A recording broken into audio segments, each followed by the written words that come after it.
Ever pondered why coffee has become a universal elixir, savored in every corner of the globe?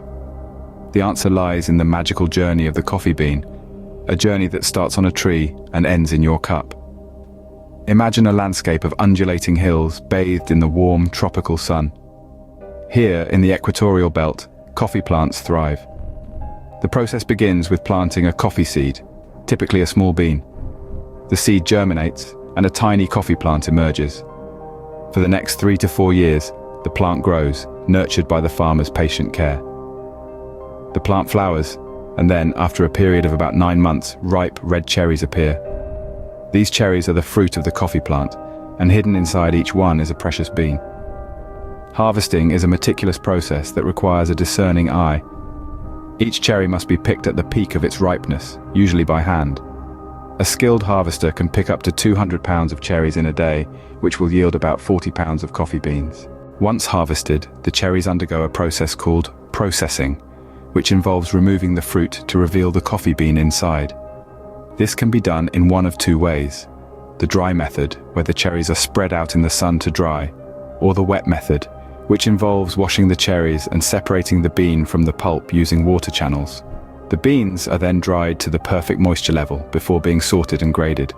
The journey from tree to cup is not yet over though. The beans are now green and raw, with none of the flavors we associate with coffee. That flavor is born in the roasting process. Roasting transforms the green coffee beans into the brown ones we're familiar with.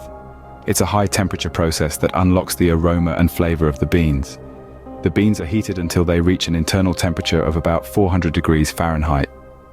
At this point, they start to turn brown, and the caffeol, a fragrant oil locked inside the beans, begins to emerge.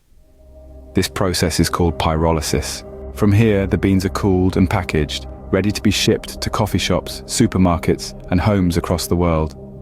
At their final destination, they're ground and brewed, finally becoming the rich, aromatic beverage we all know and love. Coffee, the second most traded commodity in the world, has a journey as complex and nuanced as its flavor. From a single seed to a steaming cup, each step in the process contributes to the final product's unique taste and aroma. Every sip is a testament to the labor and love that goes into cultivating and processing these incredible beans. And so, the next time you savor a cup of coffee, take a moment to reflect on the journey that brought it to you. From the sun-drenched hills of the coffee farm to the roaster's skilled hands, each stage of the process has left its imprint on your cup. It's a global journey, tucked into a comforting everyday ritual. Now, isn't that something to ponder over your next cup of coffee?